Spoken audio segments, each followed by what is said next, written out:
In today's episode, we look at a dealer who was murdered, lured into a trap by an escort and ambushed by two teenage dealers from a county line. We look in detail at the county line the two worked for, set up by a group of dealers named after boxers. We go into the police investigation, the trial, and the dismantling of the county line after the arrest of two of its kingpins. This is Curios&Spiritual. I'll provide you with the facts as we do a real deep dive into this case, and provide you with more information than you will see in the news.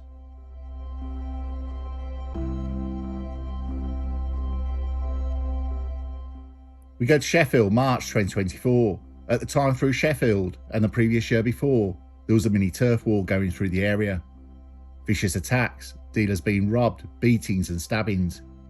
In the vacuum left by the arrests, a county line snuck in and took control of the area. The Frank line, who recruited existing dealers and new ones. Barney Griffin, 17 years old, and Jack Douglas, 16 years old, are working for the Frank line in the Sheffield area as dealers. This was all operated through mobile phones. You call for what you want and you come and pick it up. Barney Griffin has no previous criminal record, and Jack Douglas has a conditional caution for possession of Class B with intent to supply. The Frank line has dominated the area. Barney Griffin and Jack Douglas had been recruited from an early age to work for the line. At school they were promising footballers, but the easy money and their thought of being in control of something that was their own had gave way for a life on the other side. As well as dealing, they enforced their patch around Ponderosa, armed with machetes. But they never had any trouble due to how established and well known the Frank line is. A street worker named Rebecca Moore regularly bought Class A from the Frank line, and the main dealer she bought from was Barney Griffin and Jack Douglas.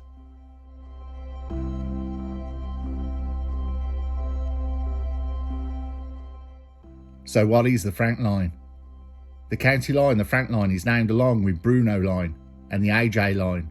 There are three county lines named after famous boxers, run and created by two dealer kingpins who teamed up, one being from Birmingham.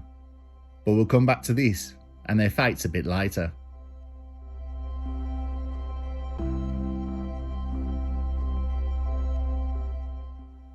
"24-year-old Sakad Ali had started to deal in the area of Sheffield and dealing in the areas where the Frank line operated. In another part of Upperthorpe, a man called Mr. A, who lived at Springvale Walk. I have personally redacted Mr. A's real name. Mr. A was an unwell man. He permitted his own to be used for a base for dealing on a regular basis. Rebecca Moore, Barney Griffin and Jack Douglas went to that house regularly. Mr. A supplied all three with product from time to time. During Friday the 8th of March 2024, Moore, Griffin and Douglas went to Mr. A's home, just before midnight. Mr. A stayed in his bedroom. He was unwell and was in bed during that night. The three of them appeared to be on something. Two young women were brought to the home of Mr. A by Griffin and Douglas. It is unclear and unknown why they were brought to that place, but they saw some of the events. The three, Moore, Griffin and Douglas, discussing this other dealer, operating on the Frank line's turf. A man with the street name of Ghost. He was Sakad Ali. Barney Griffin and Jack Douglas needed Sakad Ali gone. Rough him up and put a message out there so they're not to be messed with. Barney Griffin and Jack Douglas got talking to Escort, Rebecca Moore, and soon cobbled together a plan of leading Sakad Ali into a trap and giving him a warning.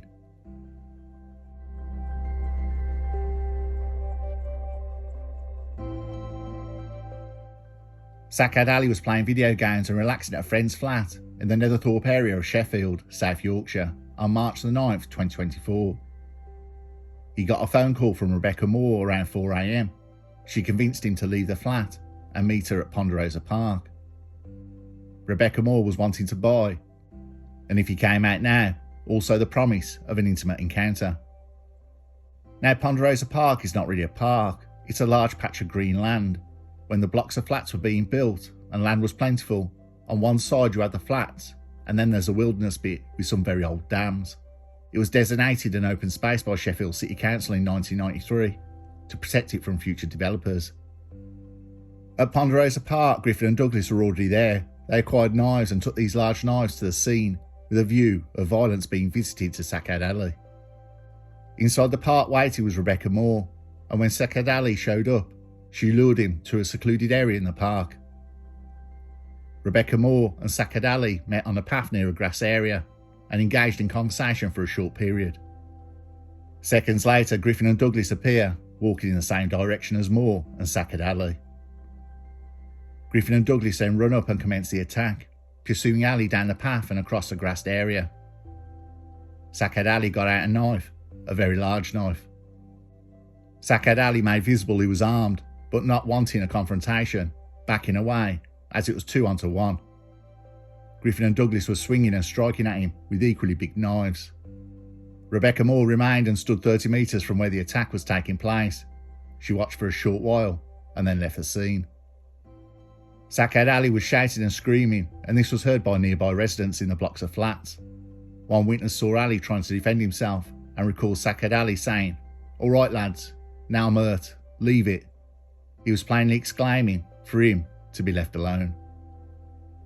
Griffin and Douglas each took a swing at Sakad Ali and he hit the ground. Griffin and Douglas then left the park. Sakad Ali tried to get up. He was bleeding to death. One of the wounds was to his leg, which severed an artery that caused huge blood loss. He had 16 stab wounds in total. As soon as he stood up, he then collapsed. Witnesses came to the scene. There was much blood. People did what they could to help. A knife was thrown into the bushes. It would later found to belong to Sakad Ali. The police arrived at the scene speedily with an ambulance. They all did what they could to save the life of Sakad Ali, but it was impossible to stop the massive blood loss. Sakad Ali died at the scene. He failed to respond to attempts to resuscitate him, and he was declared dead at 5:09 a.m.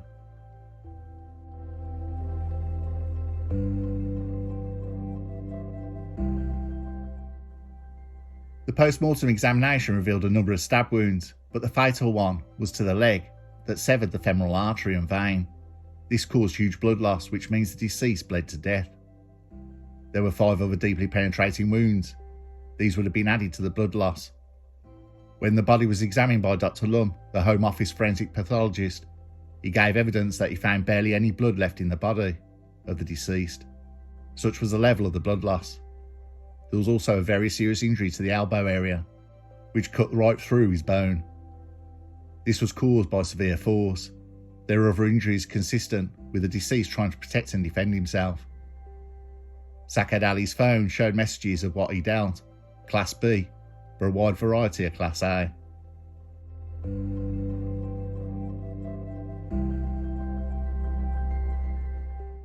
The three, Douglas, Griffin and Moore, after the stabbing met up in the housing estate near the scene, in the vicinity of Albion Street. All three were seen in that area by an ambulance crew who had parked to pick up a patient that was not connected to the incident. Griffin and Douglas went back to the home of Mr. A, where the two girls were waiting. Douglas and Griffin stated it was necessary to leave. They had gloves dripping with blood and other clothing that had blood on it. Griffin and Douglas disposed of the incriminating item shortly after. The two girls were sent home. Griffin and Douglas went back to their own homes, having bought plasters to deal with a minor injury to the hand of Griffin. Rebecca Moore then went to the home of a woman who bought from the Frank line, wanting money from her. Rebecca Moore made a number of incriminating remarks that she had nowhere to go and she had somebody killed. The woman said Rebecca Moore sounded intoxicated, and the woman said she set it up and done it to protect the Frank line. Rebecca Moore told the woman that she had witnessed a sword fight and she also enticed the victim there, in effect on the pretext of hooking up, to protect the line.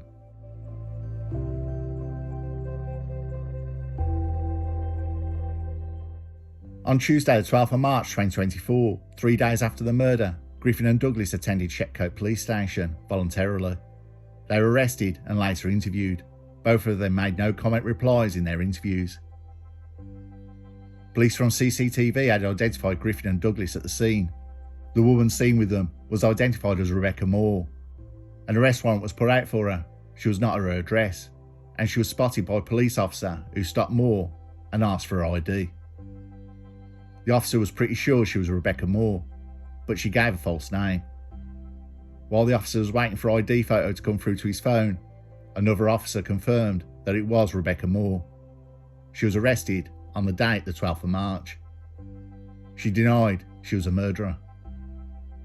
In the interviews conducted with Moore, she stated she should make no comment on this occasion, and then made a variety of denials.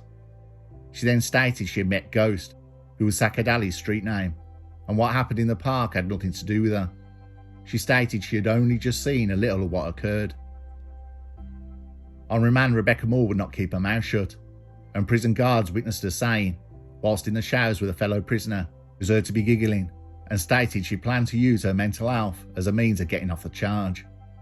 She also stated that it was her boys who stabbed the victim with a machete and cut his artery because he was on her turf.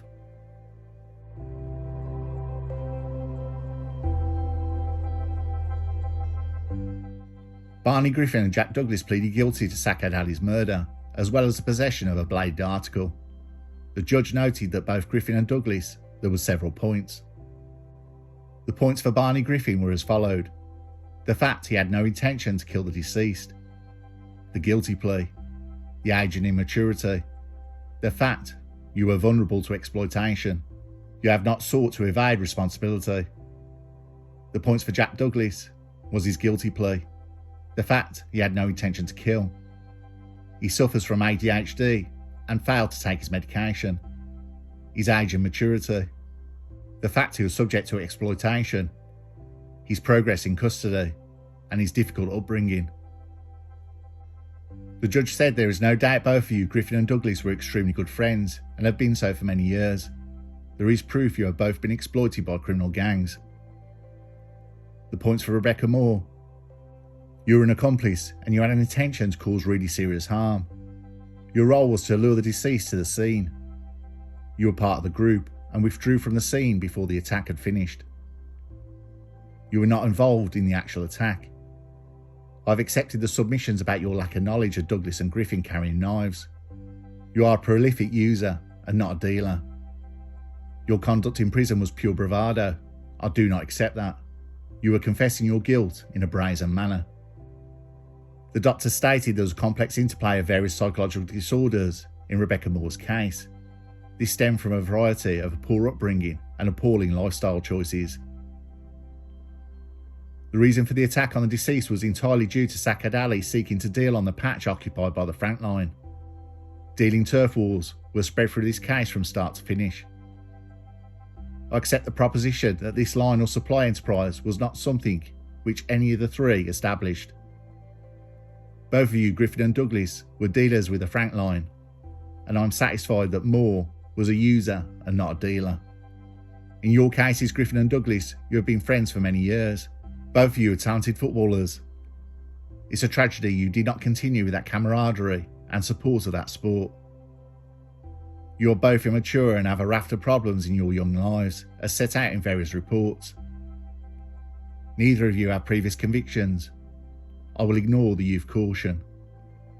This is a case where you all had intention that the deceased should have really serious injury inflicted on him. None of you harboured an intention to kill him. It is my judgment there is evidence to suggest that you, Griffin and Douglas, were corrupted and exploited by other criminals involved in the Frank line to operate and assist with the dealing. You, however, were not peripheral participants in this. You were fully involved in it. You are both dealers.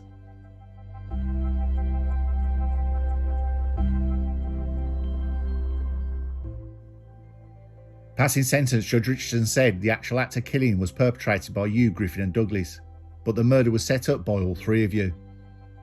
It was your task more to lure the deceased to the location and to his death. If ever there was a case that demonstrates the twin evils of dealing and carrying knives, particularly young people carrying knives, this is it. This case demonstrates what can happen when young people get embroiled in dealing and related turf war erupts. The judge said he did not believe Griffin and Douglas had set up the line. Once they'd been recruited or corrupted to enter the fetid swamp of dealing, they had wallowed in that swamp. Barney Griffin was sentenced to a minimum detention of 16 years. Jack Douglas was told he would be detained for at least 15 years. Rebecca Moore was jailed for a minimum of 15 years. Police read out a statement by Sakad Ali's family. Sakad was a loving son and a brother, and loved by all his family. He was the heart of our family and has always been happy and smiling. it feels like all the lives out of our lives have been taken. Our lives have been completely broken by what has happened, and we will never be able to forget.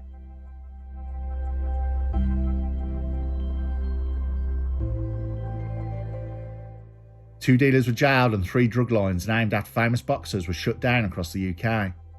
Police raided 10 separate addresses simultaneously in Burton-on-Trent in April 2024. Officers found £20,000 worth of product and mobile phones linked to dealing across the country. The raids have come in the wake of months of police investigation into men and women linked to county lines. The Bruno line, the AJ line and the Frank line operations were all shut down. The lines led by Joseph Durin and Christopher Zammer, both 23 years old, led to both being charged. Christopher Zammer from Birmingham was jailed for 7 years with intent to supply Class A. Joseph Durin was locked up for 6 years after admitting the same offence. Other trials are to follow, with the arrest of 6 others in the raids.